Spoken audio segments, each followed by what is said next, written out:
सोने की चमक हमेशा से ही लोगों को अपनी ओर खींचती है, लेकिन हाल ही में इसकी जो कीमत बढ़ी है ना, वो एक बहुत बड़ी पहेली बन गई है। बड़े बड़े एक्सपर्ट्स तक का सिर चकरा गया है। तो आज हम इसी रहस्य से पर्दा उठाने वाले हैं। पता लगाएंगे कि सोने के इस खेल के पीछे आखिर है कौन। चलिए शुरू करते हैं ये पड़ताल। सबसे पहले जरा इस नंबर को देखिए। सिर्फ 18 महीनों में सोने के दाम डबल हो गए हैं। मतलब 100% से भी ज्यादा का उछाल। ऐसा तो पिछले 100 सालों में कभी नहीं हुआ। ये कोई छोटी मोटी बात नहीं है, और यही वो वजह है कि आज हर कोई इतना हैरान परेशान है। और देखिए, यही वो सवाल है जो आज हर किसी के दिमाग में घूम रहा है, चाहे कोई इन्वेस्टर हो या ना हो। क्या सोने का ये गोल्डन रन अभी और चलेगा, या फिर ये एक बड़े तूफान के आने से पहले की खामोशी है? और मजे की बात यह है कि एक्सपर्ट्स भी इस पर पूरी तरह बटे हुए हैं। एक तरफ कुछ लोग कह रहे हैं कि 2030 तक सोना 3 लाख प्रति 10 ग्राम का लेवल भी पार कर जाएगा।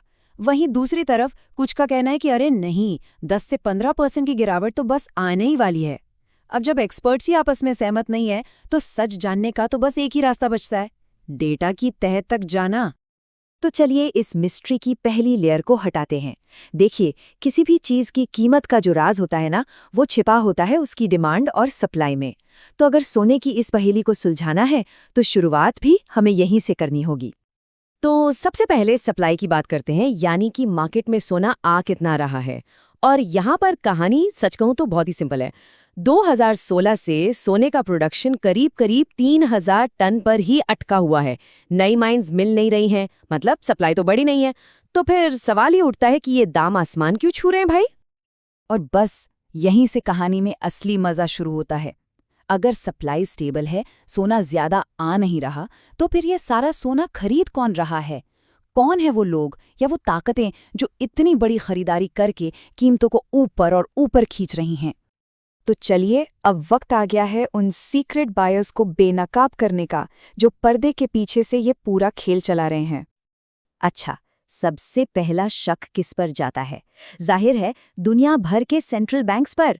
हमेशा से वही तो सबसे बड़े खरीदार रहे हैं। लेकिन डेटा कुछ और ही कहानी सुना रहा है।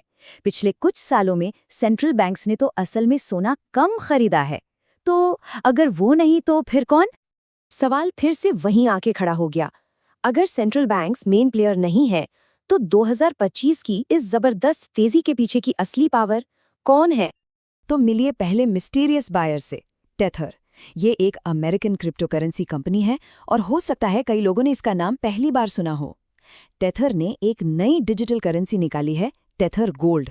और इसकी सबसे खास बात यह है कि हर एक डिजिटल कॉइन को बैक करने के लिए वो असली फिजिकल सोना खरीद कर रख रहे हैं। ये चार्ट देखिए, ये सब कुछ साफ कर देता है। 2025 के तीसरे क्वार्टर में अकेले टेथर ने 26 टन सोना खरीदा, और दूसरी तरफ तुर्की, ब्राजील और कजाकिस्तान जैसे कई देशों के सेंट्रल बैंक्स ने मिलकर कितना खरीदा? सिर्फ 15 टन। सोचिए जरा, एक अकेली क्रिप्टो कंपनी कई देशों की सरकारों से कहीं ज्यादा सोना खरीद रही है। कमाल है। लेकिन रुकिए, टेथर इस कहानी का सिर्फ एक किरदार है। एक और बहुत बड़ी फोर्स है जो इस लहर को और भी ताकत दे रही है, और वो हैं हम जैसे रिटेल इन्वेस्टर्स, यानी आम निवेशक।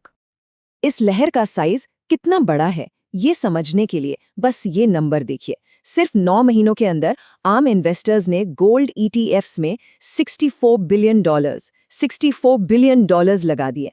ये रकम इतनी बड़ी है कि कई छोटे देशों की पूरी इकोनॉमी से भी ज्यादा है। तो सवाल उठता है कि आखिर आम लोग अचानक इतना सोना खरीद क्यों रहे हैं?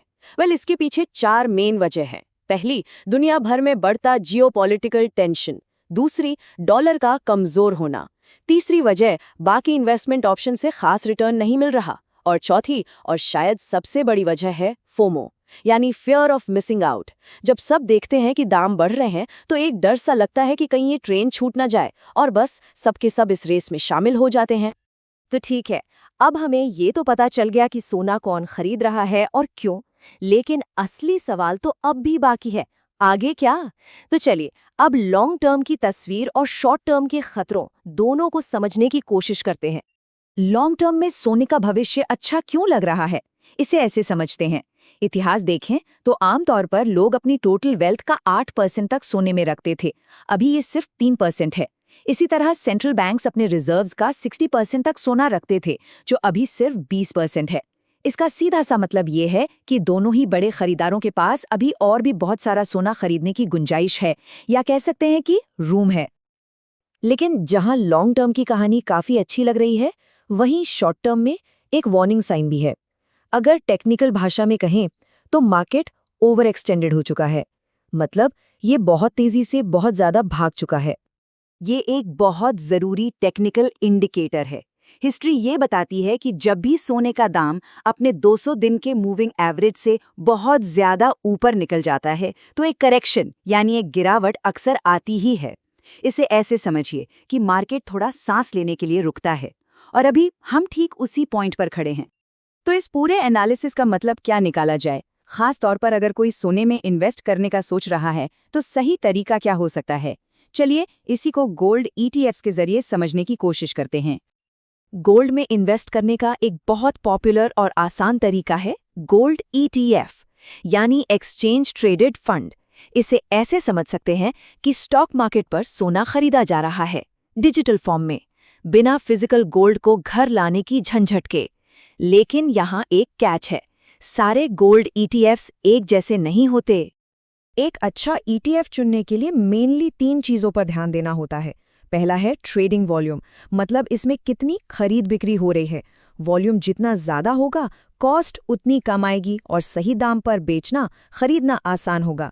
दूसरा है एक्सपेंस रेशो, ये समझिए कि ये एक तरह की मैनेजमेंट फीस है और ये जितनी कम हो उतना अच्छा। और तीसरा ये देखना कि क्या ETF अपनी असल कीमत, जिसे INAV कहते हैं, उससे डिस्काउंट पर ट्रेड कर रहा है, मतलब क्या सोना मार्केट रेट से थोड़ा सस्ता मिल रहा है। तो ये रही एक सिंपल सी चेकलिस्ट। ऐसा ETF चुनें जिसका ट्रेडिंग वॉल्यूम ज़्यादा हो, जिससे लागत कम रहे, जिसका एक्सपेंस रेशियो यानी फीस कम से कम हो, और कोशिश करें कि उसे तब खरीदें जब वो अपनी असल कीमत से डिस्काउंट पर मिल रहा हो। इससे एक बेहतर डील मिलने के चांस बढ़ जाते हैं। तो घूम फिर कर हम आखिरी सवाल पर आ जाते हैं, सोना एक सेफ हेवन है या फिर एक स्पेक्युलेटिव बबल? देखिए, लॉन्ग टर्म की संभावनाएं तो काफ़ी मजबूत दिखती हैं, लेकिन शॉर्ट टर्म के रिस्क भी साफ साफ नजर आ रहे हैं। शायद सही जवाब इन दोनों के कहीं बीच में ही छिपा है। अब इस पर क्या राय बनती है, ये सोचना दिलचस्प होगा। इस पूरी पड़ताल में साथ बने रहने के लिए शुक्रिया।